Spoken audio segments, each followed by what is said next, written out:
All right. So we are going to finish up chapter on integumentary system today.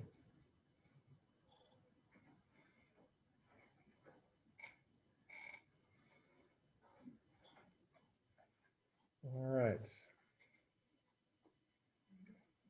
So in terms of glands, your skin also has glands, and typically they are exocrine glands, which means they secrete through your hormone, not necessarily hormone, but they can secrete their product through a gland or through a duct, rather. So those glands secrete their product through a duct. You'll see sweat glands and you'll see sebaceous glands. So in these sebaceous glands, they have oil in them. Okay, and these glands are considered holocrine.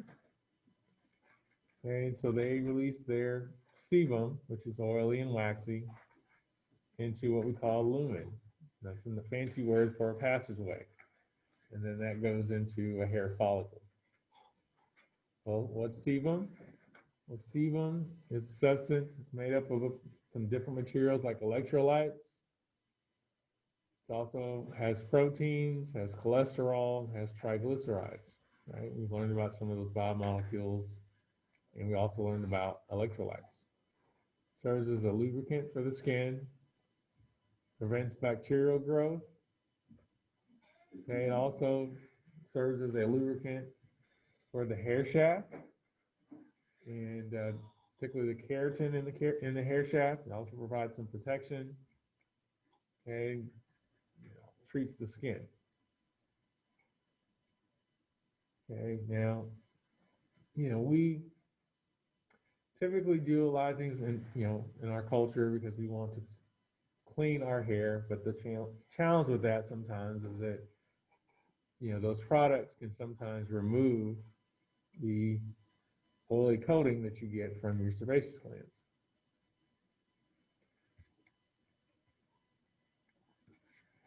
All right, sebaceous follicles. So these are large sebaceous glands, and they'll empty their sebum right onto the surface of your epidermis. So where do you find these? On the back, you'll find them on the face, on the chest, you'll find them on nipples and male sex organs. All right, so related to this condition called folliculitis, this happens when those follicles get inflamed because of some bacterial infection. And remember, itis means inflammation. So it's inflammation of the sebaceous follicle. Another term of the furuncle, also known as a boil. Okay, it's an abscess.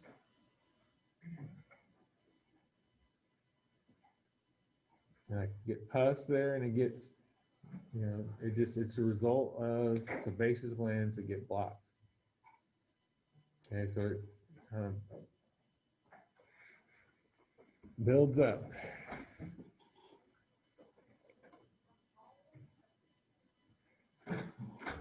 All right, so the acne, these ducts are also blocked. Okay, and these have secretions that can build up.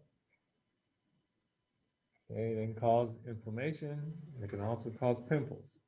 Okay, but acne and boils look very different. Okay, so you would know the difference. All right, seborrheic dermatitis. Okay, so this is when abnormally active sebaceous glands get inflamed. Causes things like dandruff, cradle cap for infants. Okay. I don't know if you've ever seen an infant that had cradle cap, but if you've seen it, it's very evident. All right. These are terms that tend to show up like on a matching on an exam, so making sure that you know those definitions is always good for those matching questions. All right, sweat glands. So there's two classes of sweat glands. also known as sudoriferous glands. They can be apocrine or murocrine. So apocrine sweat glands, their secretion has an odor to it. It's also sticky and cloudy. And that secretion actually goes into the hair follicles. So where do you find it? Well, you find it in the groin, nipple area, armpits. Okay, making areas where you can smell. All right. So murocrine or eccrine sweat glands. Okay, you have a lot more murocrine sweat glands than you do apocrine. You have several million, but they are smaller. And they produce a secretion known as sensible perspiration. Okay, you go back and watch the video from last class, you should see something there about sensible perspiration. So linking back there. So what do murocrine sweat glands do? Well, they make the surface of the skin cooler in an effort to bring the body temperature back down. When you get hot, that's an example of what kind of feedback? Negative feedback, right? Temperature gets high, bring temperature back down.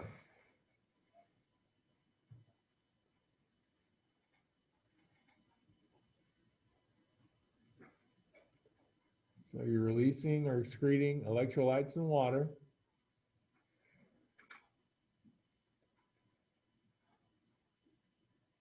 Right. These glands also protect you from hazards in the environment. So it can dilute or water down different chemicals you're exposed to, and it can slow down the growth of bacteria, microbes. So sweat, as you probably know, is mostly water, 99%. You do have some electrolytes, so it kind of has a saltiness to it. You have some organic nutrients in it and some waste products. Okay. So sweat allows you to get rid of some waste. pH of sweat between 4 and 6.8. So what word would you use to describe a pH in that range? Anybody remember? Acidic, right? Less than 7. Okay, see, we teach you all those things in the first 3 chapters because it builds, okay? So if you didn't get it the first time, you'll have opportunities to see it again, okay? And it may make more sense the next time because you'll have some context. All right. So we've covered the sweat glands, sebaceous glands. You have some other integumentary glands as well. You have the mammary glands.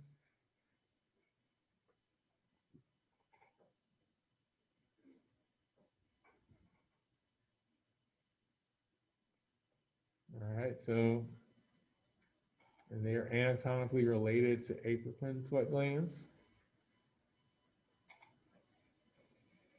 You also have ceruminous glands. And these are sweat glands that have been modified. You find them in the ear. So you're not making sweat, but what do you make in your ears? Earwax, right? So in anatomy, we call that waxy cerumen. So there's ceruminous glands.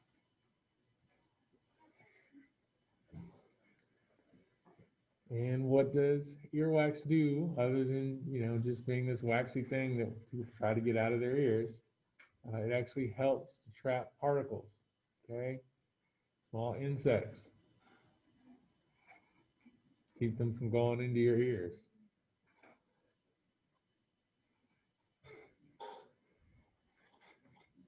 So how does your body control the secretions of these glands? So they don't just secrete, with no regulation, okay?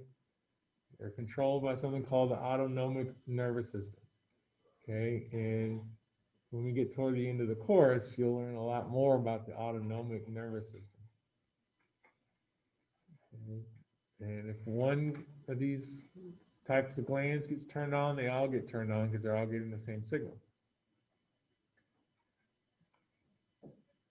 Now, miracle and sweat glands are different. So with miracle and sweat glands, they can be turned on individually. Okay. They can also have a certain area that gets turned on and not other areas, or they can just be all turned on. Okay, but you have the ability to do all three. Okay, so we talked about the skin, we talked about hair, we talked about glands. Let's talk about nails. But before we do that, let's talk with our partners about what you've learned about glands.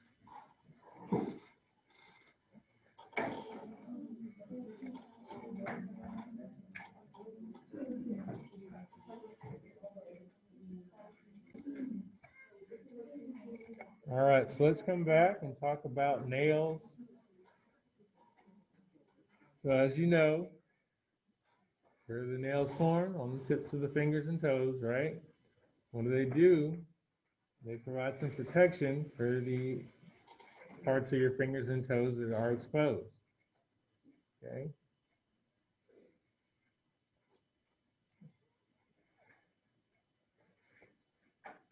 Now, what are the nails?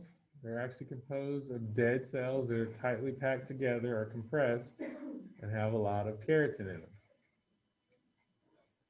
So in lab, you probably saw at least a picture, probably get to see a model today.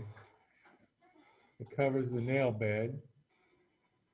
So you'll see a model and you'll see a nail body, and underneath the nail body is the nail bed. Or deep to the nail body is the nail bed. Where does the nail production happen? It happens at what we call the nail root. Okay, and kind of overhanging the nail root is the eponychium, okay, or your cuticle. Okay, so those of you who spend time keeping your nails looking nice, you may probably know about your cuticle already. All right, now basically the free edge, right, on the tips of your fingers of your nail extends over some skin down here underneath the edge of your nail that we call the hyponychium. Remember, hypo means low, so this is the kind of skin area underneath the nail.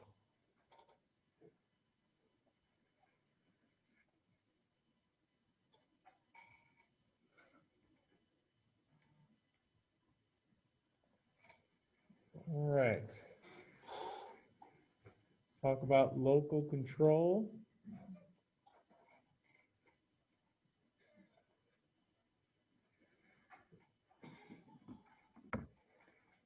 So your integumentary system has a considerable or large amount of independence. Things that can happen in your integumentary system without having to get feedback from the nervous system or the endocrine system. Okay, let's make sure our masks are over mouth and nose. Okay, so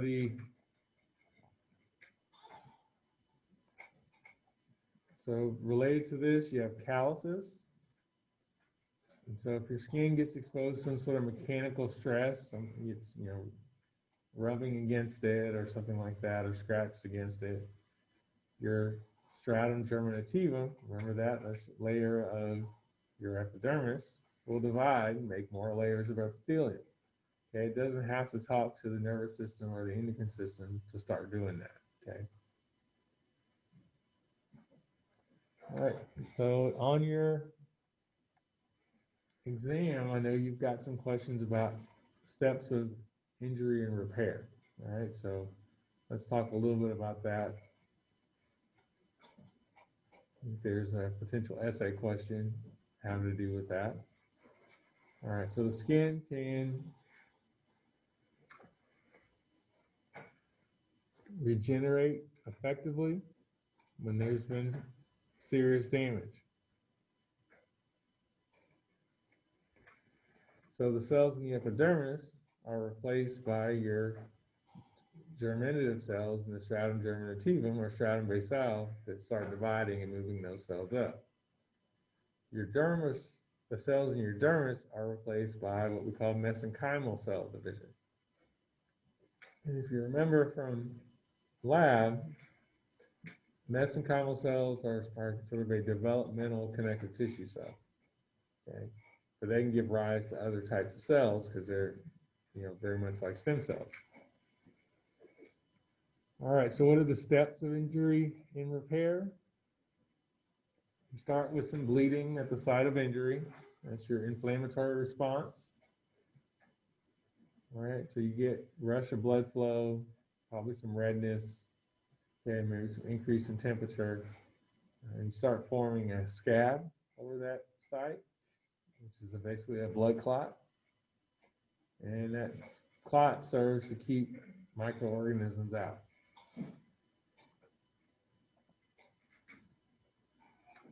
Now you start getting division of mesenchymal cells and fibroblast cells, and they produce mobile cells that can go to the injury. And over time, your clot will actually dissolve, and the fibroblast will make scar tissue where that scab was.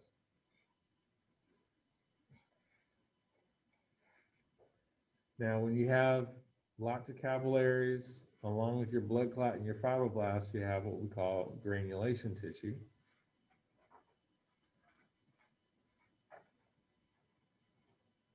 But when you have kind of a material that's more inflexible, doesn't move a lot, very fibrous, you get what's called scar tissue. Okay, so depending on how it heals, right? So if it's got extensive capillary network, it's more likely to become granulation tissue. Kind of a medical application are keloids, and these are this is basically scar tissue that thickens up.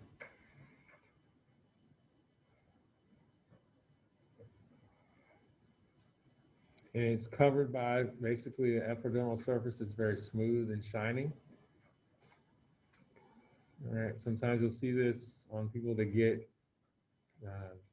get in contact with something really hot on the surface of their skin. Okay, raise up and form a keloid.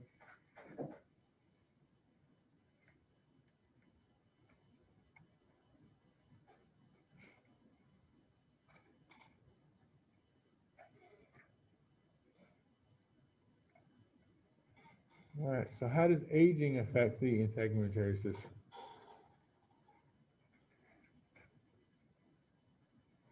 Well, it's very widespread. Affects all components of the integumentary system. As you get older, your epidermis will thin out. Okay. So as people get older, they're more prone to injuries as well as infections in their skin. And it's thinner. Okay. Less padding, less layers of protection. As you get older, you also get fewer Langerhans cells. That means you have less of a sensitivity to immune issues, okay? Because those cells are helpful with immunity. Your skin starts making less vitamin D as you get older, okay? And again, because vitamin D is involved in absorption of calcium and phosphorus, it makes your bones weaker and your muscles weaker.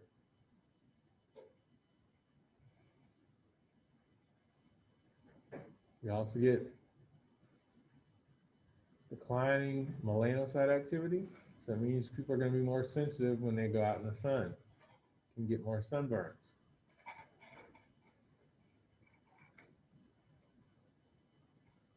Get a decrease in the activity in the glands.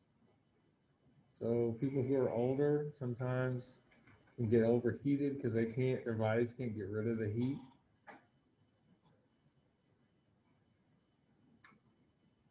The blood supply to the dermis can reduce.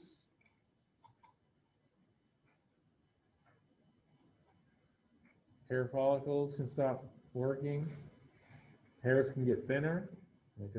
Hairs can start growing as gray or white.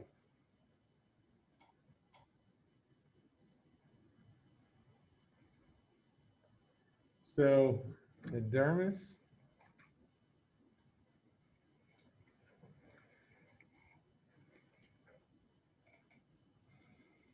gets thinner.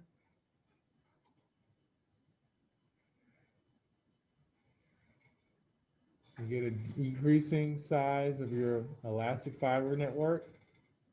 You get more wrinkling and sagging.